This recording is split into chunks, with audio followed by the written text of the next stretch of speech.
Hi, and welcome to Dietless Living 360 Degrees, Overcoming Weight Loss Obstacles with me, your host, Katie Gordon. As a weight loss coach, I help my clients overcome their weight loss obstacles in 6 simple steps so that they can lose weight their way and lose it for life. But the old saying that it takes a village to raise a child also applies to reaching our weight loss and health goals. Because some of the obstacles that we have in life reach out into many other areas of our life. They're in our relationships, work, in our businesses, our finances, our homes, in our families. There's a lot of things that are happening in our life that are actually impacting on our weight and health. And whilst how to overcome weight loss obstacles in 6 simple steps shows you how to create happy, healthy habits and maintain those through those challenging times, we actually also need professionals to help us resolve those obstacles. So with that in mind, Dietless Living 360 Degrees brings in those other professionals to help you. And today we have the wonderful and absolutely enchanting Amanda Page. Amanda helps people feel in control of change. She is the director and founder of Change Tempo Limited. She's a certified coach and a change expert in her own right. And her purpose for doing what she does is so that we can live in a world where everyone is fully equipped to deal with all aspects of change. Amanda has been coaching for 10 years, supporting individuals, leaders, and teams to gain a healthy relationship with change. Amanda leverages her own personal experience in leadership and personal development and in change leadership that she's gained from a very long and very enjoyable career with global corporate organizations. So welcome to the show, Amanda. It's so great having you with us today. Could you please tell us a little bit about what it is that you do and the main way that you help your clients? Absolutely. So hi, Katie, and hi, everyone. Katie, it's such a pleasure and an honour, actually, to be invited by you to be part of your series of videos. And I think it's an amazing piece of work that you do. I love the holistic approach that you take. So thank you very much. And so how I go about what I do is that we all know that change is hard. But we also know it can be the most liberating and wonderful experience. You know, when it's done, we can look back and say, oh my God, who would have thought a year from now we'll be doing this, or I'm doing this. So I think at the time, change is very scary. I think in organizations especially, we lose sight of that. We sometimes view employees as cogs in a wheel rather than a group of individuals that are all experiencing change very differently. I differentiate the difference between leading change and managing change. Managing change for me is about ensuring the work gets done. It's about implementation and execution. Whereas leading change is more about the people side of change. It's the emotion, the anxiety, the values that we hold dear to ourselves. It's those rituals that we have in place that help us keep our world in order. And when change happens, all of that goes out the window. And it's a very scary place because it's as though the floor's just been taken away beneath us. And it's scary to just get on the magic carpet and and see where it ends up and where it takes us. So I think managers, for me, I work with leaders who want to improve their holistic approach to change, like what you do. It's not just change itself, it's all that surrounds it. Yep. So I help leaders focus on the what's changing, which is the new tool, the new organization, the new culture, the new set of values, or the new logo, whatever it is. That's the what's changing. The who's changing is the people side, the emotional side, the resistance, the reactions, and so on, as I mentioned earlier. And then there's the journey to get you from where we are today and where you need to be. Yes. And that's as important, because I liken it to a holiday. I mean, if I was to turn up at Heathrow Airport and say, right, I think I'll go to the Caribbean. So I don't have that kind of money to be able to do that. And I'm sure it's possible. But typically, we have to think about, well, where are we going to go for our holidays in the summer? And we plan it. And we think about how we can get there. What will the delays be like? You know, we've got to take that into a factor. What could go wrong? So insurance and so on. We don't just say, right, announce the change and then everybody changes. From this day forward, everybody is doing this. And everyone's happy about it. Everyone's happy about it. Say, come on, everyone, yeah. And it's like, but the reality is, no, not again. We're going to go through all this again, and then it doesn't work, and then we don't hear anything, and then it just, yeah. So it's about that. Sorry, this is a long answer to your question, but you've got me on my no, but spot. I love it, right? Because it's a great answer, because you're really outlining or covering the details. What you're really doing is explaining the whole weight loss journey as well, right? Because it's Absolutely. The same thing. Yeah. I had a question in a post that I did a few days ago, and I've been noodling on it before answering it, because I was talking about how nostalgia and resentment, or we don't leverage nostalgia enough, and that resentment can actually, and you'll sort of tune into this, but stuff that's left behind is actually stopping us from moving forward, because we carry that resentment, that negative energy with us, and we struggle to do it. And I was thinking, in organisations, there's that resentment if people don't feel appreciated. Yes. And for what they've done in the past. Yeah, and they're expected to just pick up and go with the new change without any recognition for what I've already done. Exactly. And somebody said, asked the question, well, how do you help people differentiate between inertia and nostalgia?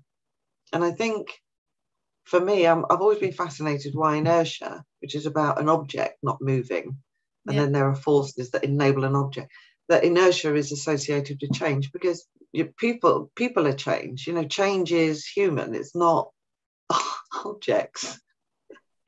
And I think sometimes we're treated as objects. So I think, but we are matter. Yes. You know, we're physical matter. So it makes kind of sense. Yeah. But I think if you couple inertia with taking people back and getting them to experience the good old days and talking about what they can bring forward with them, is a way of unlocking that negative emotion and letting go, and helping people move forward. And I think that's exactly what you're doing and both you and I do at an individual level as well. So yeah, it's an interesting area. And I think change has just become, with COVID and the pandemic, it's like, oh yeah, we're good at change now. Yeah, we can just do it. Really. Oh. And I think organisations are seeing that now, aren't they? That people are not complying. This is the interesting thing, right? That you and I, because we had such a good conversation the last time that we got together, and we could talk all day about it, because this whole human factor of change, and this is, you know, in the weight loss world, people don't talk about that at all. It's just not mentioned, that, and it's exactly the same losing weight as it is in companies, which is what you're dealing with and talking about, and saying, okay, well, you want to bring in a change. Who's going to be affected? Who's going to be leading the change? What are the changes? Who's going to be resistance to the change? It's all the same. There's so many things, like it's got so many tentacles that go out. Yes. When one person or one leader or one manager or one CEO wants to make a change. Yeah. I think that vision, you could almost map it. Maybe that would be a good exercise for you and I to do, Kate. It'd be quite interesting. Sort of almost do a journey map of an individual and a journey map of an organisation. Yes. And the steps involved. Because as an individual, when you have a desire to do something different in your life, or make your life different and better in some way, that's your vision that an organisation has. We want to be able to do this now, we want to be able to do that. And that's sort of defining the vision, and then defining, okay, so what's that going to look like when you get there? And how will you know you've got there? And outlining what those observable things will be. When you do that, you create this sort of emotion in yourself, and an emotion in your organisation goes, yeah, that would be great. But yeah, that's for another day. Perhaps. And it's true, right? I do actually, that is part of what I teach, because it's not ever included in weight loss world. All change is, and all vision of the future is based around a number on a scale. Yes, exactly. It doesn't include anything else. And so the journey of change that is required for us to take mentally, emotionally, as well as physically, we've got that conflict in our consciousness, because one part of our consciousness, as we know, is going, this is who I am. But in our other part, we're thinking, yeah, but that's who I want to be. And there's no journey mapped out. It's just, if I lose the weight, I will be that person. And unless we actually enlist, and this is what you do as well, unless we actually enlist all the parts, all the team in a company, and all the team in this person in the journey and what that change is, what does it really look like at the other end? Like, where are we heading? Who are we? What are we changing? What, it's not just the weight that's changing, or it's not just the company logo or the company position, right? What else is attached to that is going to need to change to be that bigger picture? Well said, Katie. It's that makes it, for me, sustainable. And then you get real, true, authentic change. Yes. Rather than, oh, we've got halfway through, this isn't going to work. But if we tell everyone it's working, people will believe dragging it. Whipping that dead horse and dragging it to the border. Come on, we've made the change. Yes, exactly. So I really love what you do, Amanda, and I have plans for us to have a very bigger conversation at another date with some other people. I've got a whole fiesta of panels and conversations around change that we can all have some point down the track. I've got a bit of a project in mind. I'll talk to you about it later. That sounds fun. Yes, I have a very big plan for us.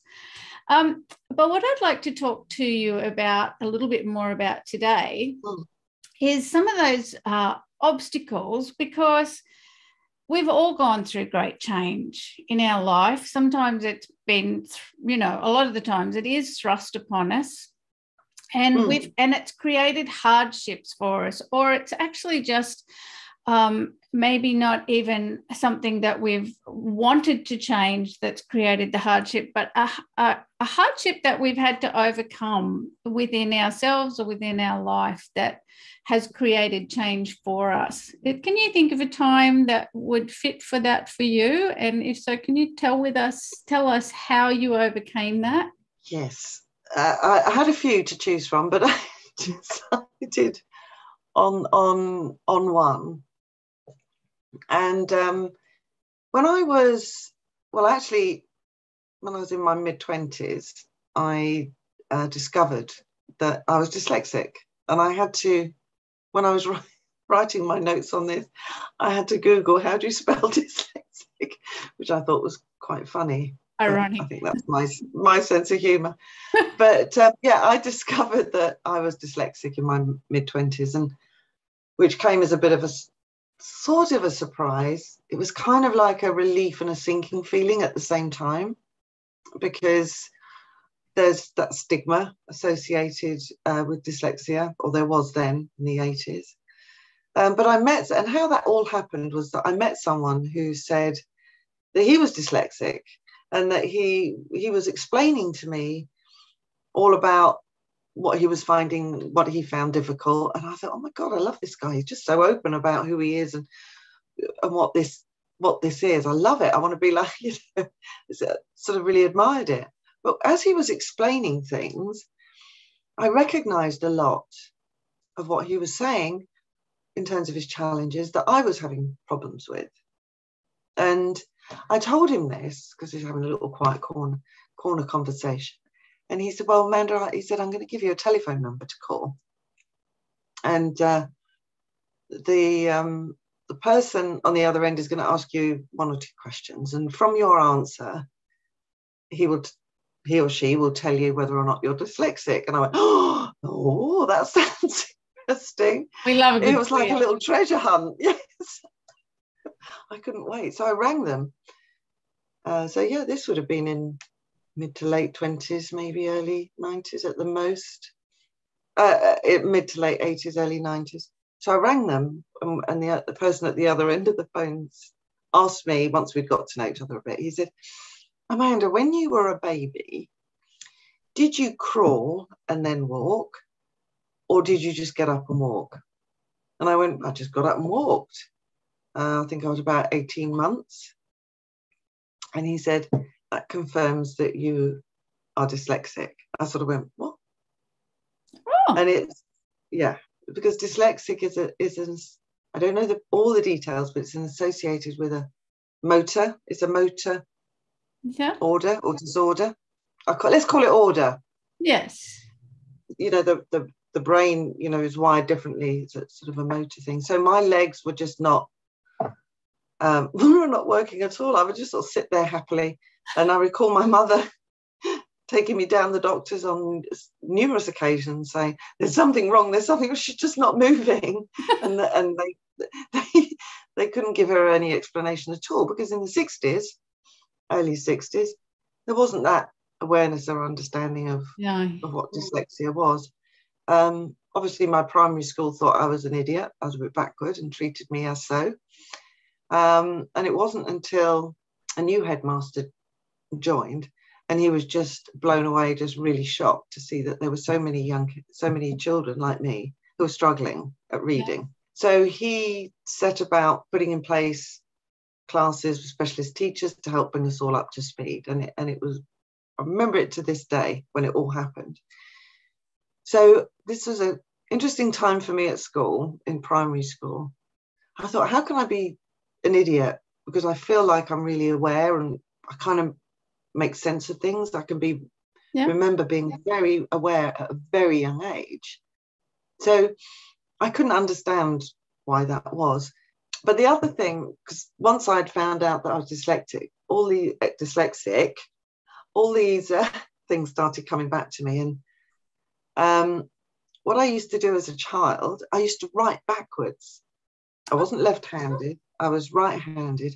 I used to spend hours writing stories from back to front. So you wrote all the words back to front and the sentence back to front? Everything, yes. Oh, wow. And I could write normally, that wasn't a problem. But I used to spend hours writing because it was a bit of a challenge. I found it quite interesting that I could do both. So I, in a way, I thought, oh yeah, look at me, I can look, mum. And I called it mirror writing. Yeah. Because I used to hold it up to the mirror and read it. And this is so funny now that I'm saying this. It's got, I don't know where you'd use the skill, but that is a skill. It's a skill. But I think it was just things I was learning in children is a natural thing. Yeah. And I think you don't think about why you do these things, you just do them. And I think your brain is nature. It's just making you do it. Yes. There was no purpose to it. It's like play when you're a child. There is no purpose. It's play. Yes, it has a benefit at the end. And of course, play has a purpose in that way. But sometimes the games themselves just don't have any purpose. You're just in that moment and enjoying that moment. And I used to love it. I think in that moment, that is those times where we are just playing. I was watching my friend's, I think he's 5, his 5-year-old son playing. I was there visiting, having a cup of tea. His dad was, I don't know, out the back hanging out washing or something. And I was watching his son play. And he was just having such a great time, in his land of make-believe with his trucks and his toys and his helicopter and his things and his bits. And I think that's play is really consolidating at that age, is consolidating everything that our brain is observing and learning and taking in and doesn't know what to do with it all because we're only little. But I'm sure that play is just consolidating, you know, it's acting out things that it's seen either on the TV or in the home or at school, or it's implementing it into some sort of order. Yeah. Yes, I agree. And interestingly enough, I did a little workshop in Denmark quite a few years ago with a coaching colleague of mine. And we were talking about how play is so important to us, and that as coaches we could probably be a bit more playful or help our clients become a bit more playful. Yes. It was at a play conference. So it was just mayhem. It was mad. I loved it. We had dressing up clothes in one corner, drawing and art stuff in another. I think we had musical instruments in another, and everything else. And we asked people to just grab what they fancied, you know, and put it on and play it. And then when we got everybody to sit down, oh my gosh, I could see it now. You know, there's people sitting there with pink fluffy wigs and blokes in feather boas, girls in ninja outfits, and everybody was dressed up, and some were holding some musical instruments. And no word of a lie, it just felt the most perfectly normal thing to do. And we was all talking, and we was going, oh, yeah, talking seriously about playing coaching. It was beautiful. I think, you know, as humans, we just don't be in that moment and just play. We are too busy being another role, aren't we? You know, yes, in corporate, we're working in our corporate role, and we're in our corporate costumes. And if we're out on site, we're in our out on site costume. We're in our uniform, yes. Yeah, exactly. And we don't play enough. It is one of the things I do teach my clients, because weight loss is so damn serious, and it takes true sustainable weight loss takes a while. But the fact that we need to play, you know, I used to say about myself, what I realized was I wasn't unhappy because I was overweight. I was overweight because I was unhappy, and that I had to reintroduce play into my life to be able to start to find happiness. But you're absolutely right that we don't have enough play. Imagine if everybody could go to work dressed up. There's a costumes box in the corner. Put your costume for the day. Do you know what a great idea, Katie? I think I'll recommend that, especially if, you know, you want people to sort of get creative thinking. Yes. Well, and if you're thinking about, we'll come back to the dyslexia in a minute, but we have gone off on a little tangent. However, I love it. I would imagine if, you know, because there is a thing called sand play therapy, where you go and play in the sand with your toys and things, and that's a way of working through the stories in our mind and our traumas. So imagine in change management, change leadership, that everybody got to dress up, like do that as a real life version instead of just singularly. Everyone got to go into the corner and dress up and be the part they want to play in the change, or, you know, the character that isn't on board with the change. You know, maybe you go put on your I don't know, pirate hat. Yeah, something. Exactly, your pirate hat. But I'd like to come back to the dyslexia, and how did you, so you found out in your 20s, your early 20s, that you were dyslexic. And how did you, how did that impact your life moving forward? Well, it certainly, I think up to that point, I was used to say to myself, how come I'm working so much harder than everyone else? How come I have to spend longer trying to understand things? So I tried to learn as much as I could about dyslexia and what it meant for me, because I think everybody has different kinds of symptoms. So reading for any length of time without my eyes darting all over the place or me falling asleep is a challenge. So if I do read, I like to have the physical thing in my hand. I struggle to express myself verbally in the moment. If I'm kept, if I'm placed on the spot, that's very stressful for me. Mm-hmm. I take longer longer than most to absorb information. I can relate. And I'm terrible at figures, terrible at numbers. But this is me. So this means I just need to make sure. So the strategies I put in place for that is that if I'm going to do any of that, because I have to, it's part of my role that I do that, I just make sure that I schedule enough time that I'm in control of my diary. Yeah. So that I schedule time to do those, and I create an environment with me that's relaxed, that is no pressure, no distraction, and I can fully concentrate and apply myself and focus on the task and take those little mini breaks. Yeah. And schedule those in, because, and also mentally, you're going to laugh at this, or maybe not laugh, but I think you'll find this interesting. I have to talk my way round to doing something, or redefine it, if that makes sense.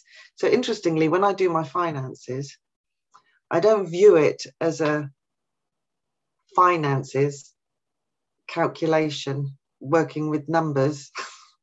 That kind of sends me into a spin. I view it as a process. So I'm not focusing on the numbers, I'm focusing on the process that I go through. And the result is the same.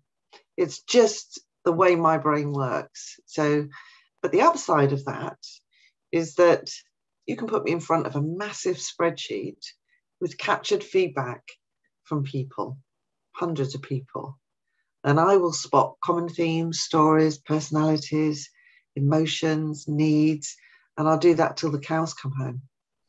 It's like they're jumping off the page at me. It's like seeing the Matrix.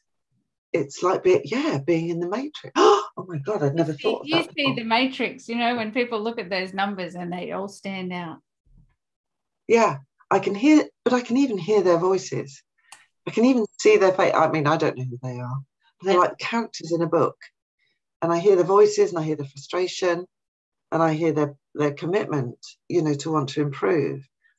And it just makes the whole thing, rather than it being for a lot of people, for me, it's like, oh, look at that. No, your story emerging here, and this is interesting. So I have this wild imagination. I think that helps me formulate that. I also realised that how I overcame it was having that confidence. Yeah. That now that I know that this is, dyslexia is part of who I am, or I am part of dyslexia, whatever way you want to look at it. Yeah. I became confident because I know that my brain will come up with the answer in its own time, and I'll only reduce that if I put pressure on myself. I've more confidence in sharing with people, like I'm doing today. Yeah. It took away the question mark, didn't it? It did. Yes, very good way of looking at it. Absolutely. Because it would have been, before that, it would have been, the wondering, why? Why do I have to work harder than everyone else? And to be honest, I'm going to be asking my mother if I walked or crawled. Okay. Because there's a lot of things you're saying, I'm going, because I always say I'm just definitely dyslexic with numbers, because they bounce around and move on me. Oh, yeah. I do read all right. I don't notice it with that, but I certainly take a lot longer to learn things that other people pick up really fast. There's a lot of things you said, I'm just like, I'm going tick, tick, tick. And now speaking of that, you have a link, didn't you, that we're going to share at the end? Yes. And it talks about the strengths of dyslexia. And I think it's for parents who are homeschooling, but nevertheless, I found it very, very useful reading it. So I thought it'd be good to sort of share with everyone if they're interested in learning more about it. I will definitely be having a look at it myself. And I'm certainly going to be ringing my mum tomorrow and asking her, did I crawl first or did I just get up and walk? Yeah, I think there's a sort of varying degrees. Yes, I definitely can see similarities. And thank you so much for sharing that. So if somebody would you have any pieces of advice, maybe 3 tips or pieces of advice for somebody who perhaps like myself, who may or may not have a brain that's ordered differently, or somebody like yourself who found out later in life that they were dyslexic, or do you have any advice that would help smaller children, like teenagers or somebody who may think they're dyslexic? Yes. I think if you're at school, I think schools are a lot more aware nowadays. But I think if you do find yourself taking a little bit longer to absorb, or you find that your eyes are darting around when you read, I think a lot of children read online now. Yeah. So I think definitely speak to your parents and speak to your school and see if there's anything that you could do as an assessment, because I think the earlier you do it, it makes a huge difference, because you're able to put in strategies that will help help you going forward. And what they're discovering now with dyslexia, that people who have dyslexia have much greater ability to collaborate, share ideas. They're very good at systems thinking. They're very good at going, oh, look at that over there, and that connects with this. And they are very good at creating something from nothing. But there's never nothing. There's always one little nugget of inspiration there. There's always a so I think they're great ways to. They're really good at looking at the bigger picture and seeing patterns and so on. But I think if you're an adult, if you do find out that you are dyslexic, it will probably confirm a lot of how you've been feeling about what you do and how you do it and how you absorb information. But it can be, as I mentioned, it's the most liberating, removing that question mark. Yes. And be proud of it, because you have so much more strength. You have so many strengths as somebody with dyslexia that other people don't have. They have strengths that you don't have, and it helps to get rid of that comparison gene. This is me. And I used to say to people, just so you know, I'm going to have to ask you to slow down a bit, because I'm dyslexic a little bit and I absorb information differently. Or if somebody asks me a question I don't know the answer to, I'm just going to noodle on that before I answer it, so that I take the pressure off myself. Yeah. But it's joyful at the possibilities of what you can do. Your brain takes you to places. So there's no loss, is there? There's just different. Oh, it's all gain. Yeah. Everything is just differences in life. I love how you say noodle on stuff. I'm going to noodle on it. Noodle it. Noodle. It is a technical term.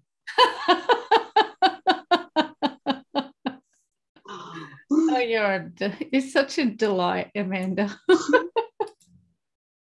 Thank you, my sweet.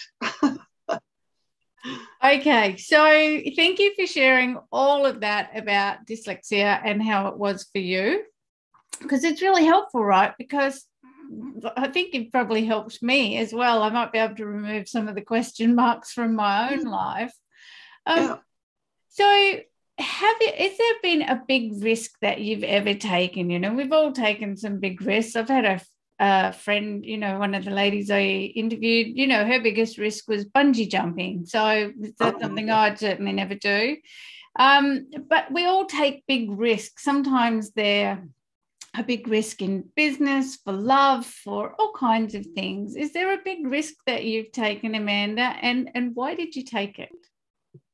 Well, this was a funny question for me, because I'm quite a cautious person.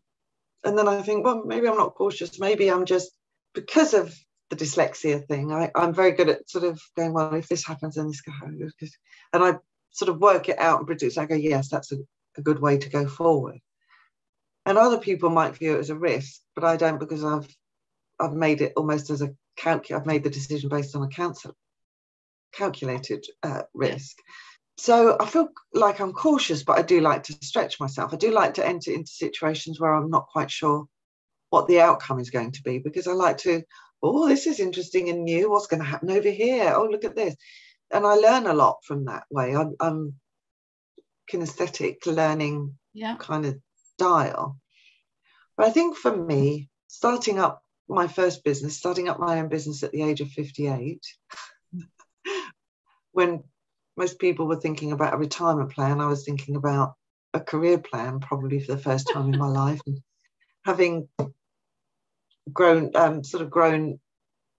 been in the technology industry for 40 years, that, you know, moving from job to job was quite easy. But I thought, oh, you know, what do I, at 50, I thought, what do I want to do beyond? I don't want to be getting up at 6 and meeting with Asia Pac and then putting in a European shift and then meeting at 10 o'clock at night with people in the US. I think I'm done with that. So what do I want to do? So for 10 years, I kind of put the plan in place. But yeah, at 58, I set up the company. The girl I was working with, she was in her mid-20s. She said to me, oh my gosh, Amanda, she said, that's amazing. She said, you know, a woman of your age setting up her own business. Good on you. And I was really taken aback at first, to be honest. At first, I thought, bloody cheek. Yeah, and what a cheek, the woman of my age. What a cheek. And then I thought, hang on a minute. Yes, it is amazing. And good on me. Yeah. As I said, well, you know, when most people are thinking about retiring, I'm thinking of going for it and putting all my plans in place. So I think it was a big risk. And it still is a big risk, because running your own business is packed full of risk. But that's the exciting thing. They're your risks. Yes. And you can deal with them. If you're looking for a thrill-seeking example, so I think for me that was the biggest one. A bit late in life, but that's okay. Well, I think it's a great risk to take at 58, right? Because we're not dead yet. And, you know, in all likelihood, there's another good 40 years left in there. So, you know, why not be doing something that you love for yourself? Exactly. And everything that I've learned that we've talked about just, you know, so far, Katie, has been, I brought into that, you know, including my dyslexia, because learning and development's emotional, change is emotional, you know, customer experience is emotional, is an emotional thing. And me being able to tune into those helps me do what I love to do around, you know, the people side of change. That's the focus of it, is the people side, and it helps. But I've flown over Niagara Falls in a helicopter, which everyone else in the helicopter were just looking straight ahead, hanging. They weren't even looking out the window. And I'm moving and taking pictures. Yeah, so I've abseiled, like you mentioned earlier, I've abseiled down disused slate mines in Wales. That was fun. Wow, you are an adventurer. So I wouldn't do it now, but I think in my sort of 30s, that was great fun. But yeah. You are really a risk taker, Miss Amanda. It's got me thinking. I hadn't thought of it like that. I think it's good to get, for me to think about it in that way. Because a lot of people say to me, oh, Mandy, you should, you know, promote yourself more. And that's something, well, it's not about me at the end of the day. It's about my clients. It's about the people I work with. But it's when we promote ourselves that actually lets our clients know. Yeah. What we can do for them. Yeah, and what our relationship can be there for them. Yeah, how we actually can relate to their problem, because, you know, either we've experienced it, and you've certainly experienced it, you know, starting a business at 58, well, that is change in all its glory, you know, having to work through that. And it's the same with dyslexia, having to work with all the different, what you've got to work with things in a completely different way to possibly other people. But life is change, and I think that's the really nice thing, is when we share of ourselves. I'm not very good at doing it myself either, but when we do share a story, and, you know, it's the same when you hear somebody else tell you a story, like that fellow that when you realize that, oh, maybe I am dyslexic, it was him sharing his story. Yes, it was. And I think storytelling is becoming more and more important, isn't it? It always has been part of our human history. That's how things are passed on down through the generations, and probably it's making more of a resurgence in this era for us. And, you know, it's certainly something that you can buy programs on how to do storytelling and all of that from the entrepreneurial point of view. But storytelling has been how information's been passed down through tribes and generations ever since day dot, because that was the only way they had of doing it. I agree. And I was sort of thinking, you've kind of inspired me through this conversation, Kate, so far, in that maybe there's, I'd like to do some more sort of research in the context of the value of if you're dyslexic, the value to you as, during times of change, because I think there is some real value, there is some real opportunities. And I don't know, I'm thinking off the top of my head, but I'd like to maybe write something about when change happens, what happened, the dyslexic brain, what happens in the dyslexic brain, because it's like everything is, oh, that sounds good. What does that mean? Sort of quite a lot of inquiry. But yeah, interesting. You just birthed an idea. We have just witnessed the little birth of an idea. Maybe nothing in it. I'll do the research first. I'll let you know. We'll do the query and the checking, and then ta-da! Well, that's birthing, right? It starts with the concept. Yeah, absolutely. So thank you for sharing your biggest risk with us, Amanda. And I also like to ask, I always ask these same three questions. So what's the hardest thing you've ever voluntarily put yourself through, and why? Can you think of something that you've actually voluntarily put yourself through other than starting a business? Or maybe it's the same thing. Maybe. Yeah. Well, when I asked myself that question, the first thing what occurred to me in answering it was the remembering of pain. And that was, I did the London to Brighton bike ride for charity. And I did it. My father bought me a bike, and I hadn't rode it. I hadn't rode a bike or ridden a bike for many, many years. So I went out on a few trips on it. But when it came to the day, I thought, oh yeah, no, this will be fun. Anyway, it took me 7 hours. It was for charity. It was the British Heart Foundation. So it's all in a good cause. My parents drove down to the Brighton pier to meet me at the other end. They hired a van, so that we could get myself and my friend could get the bikes in the back. And it took us 7 hours. 7 hours because part of that length of time was that we were not very good cycle riders, so it took us a little while to get our confidence, but also we were mucking about, and we used to stop and talk to people along route, and they used to give us glasses of orange juice because it was a boiling hot day, so we were piddling about most of the time. You're enjoying the journey, exactly, getting off and on, walking a bit, pushing a bit. But anyway, by the end of the London to Brighton bike ride, we were very competent bike riders, and I'm not condoning this to everybody, but I did go over the finish line with no hands. I did do that. I did do the dancing with wolves kind of thing over the well done you, because every time I try to take my hands off the bike, I almost crash. So done you must have been good after 7 hours. Yeah, exactly. And how so it was old a great were you? day. Sorry. Oh, again, I think it was about 30s. So I'd had enough of bike riding at that point. But when I talk about the pain, the real pain was the day after. And that's what sprang to mind when I read that question immediately. So I thought, yes, that's the one I'm going to put down.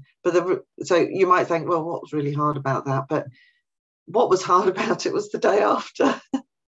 I won't go into the details, but certainly, let's just say my undercarriage was a little bit sore for a week or so. And yes, I didn't ride much after that. But well done you. Like, that's a big ride, that's not to be taken. Yeah. And did you do any training at all? I went out a few times on the bike down the dual carriageway, and my dad was in the car behind me. Were they worried waiting for you for 7 hours? I think my mum had got beyond worry, and she was getting a bit fed up. All right. It's all right. We're going home now. She's not turning. Yeah, she was really, really kind of, oh, well done. Can we go and get something to eat now? But my dad was like, oh, Amanda, well done. And I can see him now. He's standing there in his shorts and vest, and he had I don't know if I should say it. He did have a hanky with 4 knots on his head.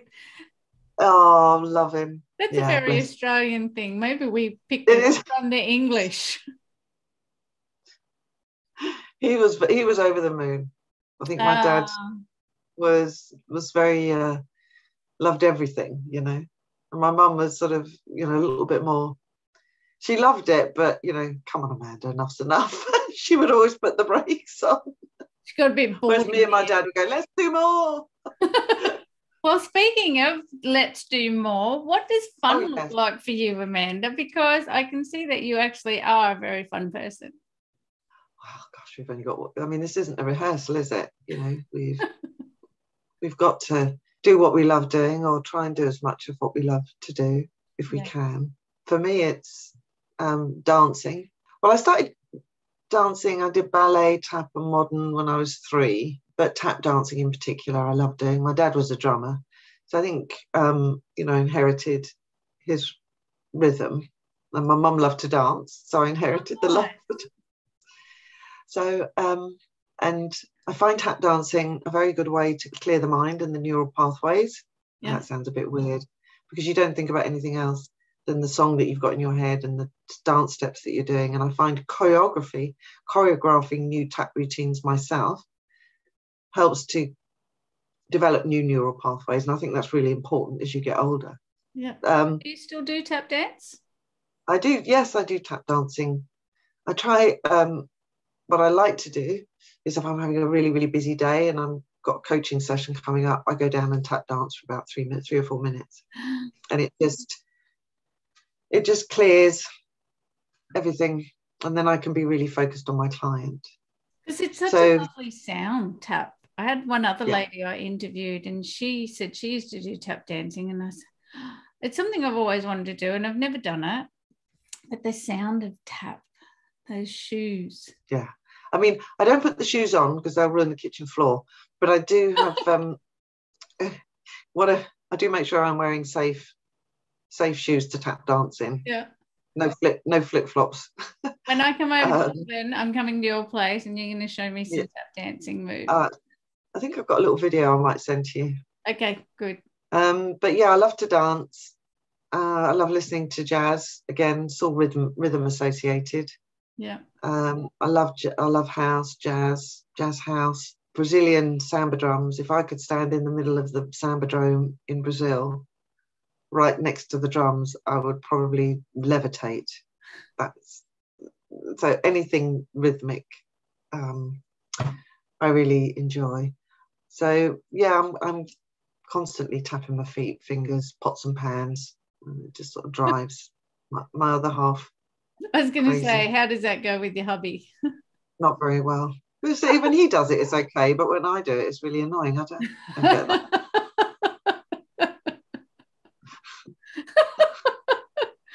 Oh dear, you are so delightful. So how do you relax, Amanda? Swimming. Oh. So yeah, swimming. I've worked from home for so many years now that I was getting back problems and my muscle wastage, and I think with the lockdown as well, that didn't help. So I now swim on a regular basis, and my core muscles are getting a lot stronger. Yeah. So physically it's helping me, but also mentally as well. So I love to swim. So I try and go every other day. I don't go every day, but I go every other day. Or do you have heated pool? I started earlier in the year to get into a habit in the warm weather. So you'll relate to this. Going back to the change thing again. I thought if I can start when the weather's good and the conditions are good, and get my rhythm and my routine in place. Yes. When it comes to, and get it to a point where it's a really laid down habit. Yeah. And that my mindset, I mean, already everything else revolves around my swimming. So that's a good sign for me. So the habit is ingrained, but when it gets cold and there's many excuses I could use to not go, that force is going to be stronger to battle, with that. So that was my theory behind it. Get it done now. and the winter time, the hard times will be easier. A wetsuit might be helpful. I'll wait till my tummy's a bit slimmer. Won't matter. That's what you're doing it for. In a wetsuit. Mind you, it'll hold you in. It'll be like a little all-in-one girdle, won't it? Yes, it'll be like, what do they call them? Spandex? Your Spanx? Spanx. A pair of Spanx. No. But anyway, let's not go there, because my girlfriend wearing a pair of Spanx underneath my swimming costume. There's a lot. A lot to My process. girlfriend has started swimming a bit like you in the summer here, and she actually really likes the cold, and she only messaged me the other day. If she's watching, she'll know who she is. I've just like been amazed, because it is cold at the moment. I mean, our winter summer, like we already discussed, are a bit similar, but it has been really cold. We've had icy winds for a couple of weeks. And it's like, are you still swimming? Yes, still getting in the pool and doing my swimming. She says, it's cold when I get in, but then she swims and she warms up. And I think I would never warm up. So she messaged the other day. She said, well, it's officially too cold for me to swim. I got in, I swam, and then her whole entire body just started to shut down, yeah. Froze up. So, but I couldn't believe that she was still swimming. But it won't last long here, like our cold weather won't last. I mean, it was 24 today, so. But I also have my other friend. She's 73, I think, and she swims through the winter. She loves it. Yeah, that's what I want to get to. I get overtaken regularly by 90-year-olds, because I go on the slow lanes. And I'm sort of like this, and they're overarm with their goggles on. And so... yeah, I'm sort of perfecting the technique. I've always loved the water. I just haven't learned to swim properly. So I'll splash about and play in the waves, and, you know, I can tread water, and I can do backstroke really well. For some reason, I'm really good at backstroke. But, you know, breaststroke, I'm not so good at. So, you know, at least you're in there doing it. That's the main thing. We get in there. And you're enjoying it. Yeah, absolutely.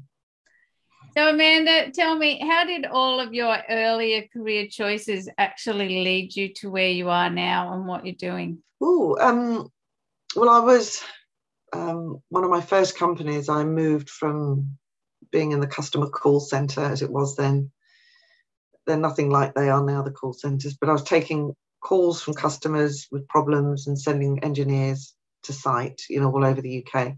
And then I moved into HR, and I was running the company car fleet, and there was this guy that was running the learning and development function at the time, which included sort of graduates and apprenticeships and youth training schemes. And I was really inspired by his approach and his view that, you know, nurturing talent as a value to an organisation was absolutely key. And I just liked how he viewed everybody as having talent, and he viewed that, you know, the diversity that everybody had, that intelligence was not just about achievement, the academic achievement, but it was more about, you know, the skills that you need in business. Yeah. And so I would take every opportunity from doing my company car fleet job to meet with him and just learn more about what he was doing and his approach, and ask lots of questions. And it just felt very natural for me. It was like the obvious thing I needed to do, because, oh, that looks good. And it was as though I was answering a calling in a way. But being in the 80s, he invited me to an interview down the pub, because in the 80s, a lot of meetings happened down the pub. It was just the sort of the culture. In fact, the company I worked for had a bar. Just wouldn't think of now. But anyway, he asked me if I'd like to join him as an assistant training officer. And of course, I said, absolutely, yes. And in them days, it felt so simple. I just moved across, you know, just found somebody else to do the job. But within 6 months, he and the admin assistant that we had was made redundant. And I inherited this big training function with £3 million budget. Wow. I sort of went, so talking about change again, I just did what I could, you know, and I realised that I was just maintaining what he had created. I wasn't creating anything new. Yes. So I wanted to do more. I could see there was potential to do more, but I didn't have the time. So I did something quite weird, and everybody thought I was weird. But then I guess That's brilliant, everybody. that's my weird. That's my weird, and I'm proud of it. Yeah. I asked if I could have a manager, and they said, "Why would you want a manager? Why don't you be a manager?" I said, "Well, I can't be a manager if I don't know what to do. You know, if I don't have the time to grow and develop it and change it in accordance with where the company's going." Yeah. And they said, "Oh, okay." So they gave me somebody who could take all the management bits away from it. Yes. And I spent more time learning and studying and researching and just to bring new programs in. So I think the work. That was the pivotal point at where my career started to have a purpose and a direction. And I think all of that experience, that whole transition, that finding that and feeling, yeah, this is where I'm meant to be and this is what I'm supposed to be doing. I think that really cemented, you know, what happened after that and where I chose to go after that. And how it kind of all built on each other and brought you to where you are today. Yeah, exactly. What a smart move to ask for a manager. That was like a pivotal moment, really, wasn't it? Yeah, I thought, well, I'm passionate about this. I believe in it. And going back to sort of taking risks again, I instinctively knew this was right. And calculating, well, what is it I need in order to be successful? Yeah. I think for me, it wasn't about ego, was it? You know, I guess it was, you know, an investment piece, I think. Yes. So there wasn't any room for ego. Well, I don't think there's much room for ego, but there is a little bit. I think it helps sometimes, but of course it's helpful. Helps us get a bit of oomph in our day. Yeah, a bit of vavavoom. Yeah. So what motivates you now? Like, you're in this field of change, you've taken the big leap of faith, you've started your own business. How long have you had your business now? I'm in my third year, so yep. Still working it all out. I don't think there's ever a day where we go, I know it all, regardless of whether it's business, home, life, anything. There just is not. I believe if that day comes, that must be the end of our life. Yeah. Because we're just constantly growing, developing, and creating. So what motivates you to stick with what you're doing? Because it is such interesting work, and I absolutely love when I read your bio, which isn't all of what I read on here, I read, you know, there were some other parts that sort of didn't fit, but you have such an interesting perception and take, and I think it's like you say, with the way that your brain is ordered and works so well, this big picture that you see. Yeah. What is it that motivates you to keep going, to get in there and help companies to be change leaders?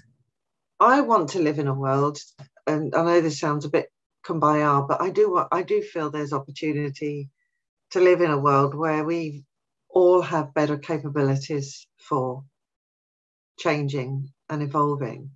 And I think we're, as a globe, even, we're in an interesting stage of our, maybe we could call it evolution or devolution. I don't know. You know, where are we? And I think as we move more closer to technology, and as automation takes over, I think we must be mindful of staying connected with ourselves and who we are. And I certainly didn't receive any classes or education at school about how to manage, on how to deal with change. I think we all buy into the saying that change is the only constant. Yes. But no one is given any information about or skills or approaches to help us deal with it. Yeah. We just experience it the same, and we apply the same old. It's almost as though we're doing the same thing and expecting a different result. Insanity. Organisations don't train their staff and their leaders to deal with change. Yeah. You have people who go on change management training and how to put a change management plan and a project plan together, which is great. But that's what motivates me, is that there's so much more we could do to have a healthy relationship with change ourselves and see change or be more aware of the journey that we all go through when change happens, and that acceptance of loss, and that resistance is natural and normal. It's just your brain trying to calibrate what's going on. So you've got to ask questions, but unfortunately asking questions is perceived as being obstinate and aggressive and resistant. So I think we've got to build a healthy relationship with change, and also leaders and organisations have got to build a healthy relationship with change. So that's what motivates me, is this getting to a point where we're always ready, willing and able to change. Yeah. And that's an emotional mindset thing, not process. Well, it is a process, but it's more of an emotional response. The emotional stuff's got to be in there, right? Because if we do the things, everything like that you're talking about, which is what I talk about too, the change, getting with all the perspectives in that, it reduces the stress. And it's stress that kills us, right? It's the stress that, if somebody's at work and change is happening and they're not being involved or, cared about through that journey, then they get really stressed, but they need the job. So they, grin and bear it, but then they go home and then they're doing unhealthy stress habits, and that's why I really like this podcast is about this, because there's people that are needing to lose weight, change their health, but they're struggling to do those new habits because of this that's happening at work that's causing their stress. And what you're doing is helping to alleviate that in the workplace, so that then their home habits, their relationship habits, their financial habits, like I was talking to Rachel Smith on this show, and she helps people to stop spending their money. Like her book is called Underspent. And nice. She didn't buy anything for a whole year and saved 38% of her salary. And and so she helps people, like, between us all, it's the same, we're achieving the same thing in the different areas, because when we're stressed, we're either retail theraping, we're eating or drinking, or we're doing things or we're having poor relationships. And what you're doing, because most of our life is spent at work, so what you're doing is such a crucial thing in helping all of those things, because as you change, get companies and workplaces to change in a way that addresses everybody's emotional states and takes them through the journey, that reduces their stress, which improves their health, improves their finances, and improves their relationships. It's so connected. Yeah, totally agree with that. It's understanding and being aware of those steps, what shows up, as we go through a change, rather than what you were saying right at the beginning. I'm this weight and then I want to be this weight, and there's nothing in between. Yeah. And if I become if we make this change, if I become this weight, or if I look like this, then all my problems are solved, and they're not. Magically gone. Magically gone, exactly. And I think in the current climate at the moment, where employees are holding the cards when it comes to who they work for at the moment, there's a danger that leaders are going to stop communicating or leaving it right to the last minute to talk about when there's going to be some change, through fear of loss, people leaving, through fear of loss. And when I coach leaders, I had one guy sort of say to me, I don't understand it, Amanda. 2 weeks ago, I gave a presentation to the team and they still don't get it. And I showed him a picture of something, a little wheel. And I said, well, look at that and tell me where you are. And he said, oh, well, I'm definitely here in understanding. I get it. And I said, well, look at all the others. Where would you place each of your team members? And he went, oh, yeah, okay, I get it. I said, so you've been through this and you've got to understanding. So now you need to go meet people where they are. And if you feel that you've still got somebody in loss, then talk about that and what that might mean for them, because they're not going to move on. When we've lost something, we're in fear of taking the next step because we fear danger. Yeah. And your job is to help, and they won't take a step forward until they feel safe. I said, so your job is to help them feel safe.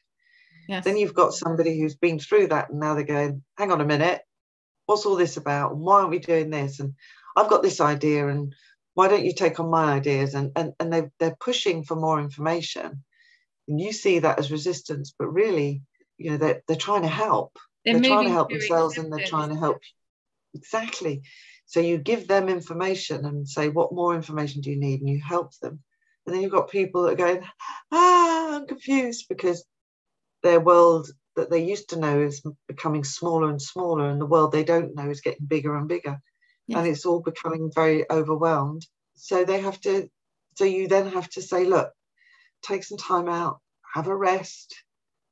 Let's just focus on one thing at a time. Look after yourself, because that is a time at which most people give up when they confuse. But the good thing is, when confused mind says no, doesn't it? Confused mind says no. But then again, it also is an opportunity to get creative, because when you've got a blank piece of paper, your brain can't help itself to go, oh, we could do this. And then you're over that hump, and you can get more into that discovery and understanding. And that's what I try and get out to employ managers and say, look, we need to do this with your teams as well. There's no point you knowing this and them not knowing this, because wouldn't it be great if you plop this up one meeting and say, okay, where is everybody on this cycle at the moment? Where are you at? And where are you at? What help do you need? How can we help each other? What information is required? And just have an open discussion about it. The secret to life, an open discussion about everything, and getting everyone to be comfortable, because we all have different backgrounds, and whether or not, we trust ourselves to be able to be openly chatting about our true thoughts and feelings about things. I so love what you do. Yeah. And I think if we don't talk about it, and there are gaps for us, then our mind is going to fill in the gaps with all the story. It'll make up one. The dark, yeah.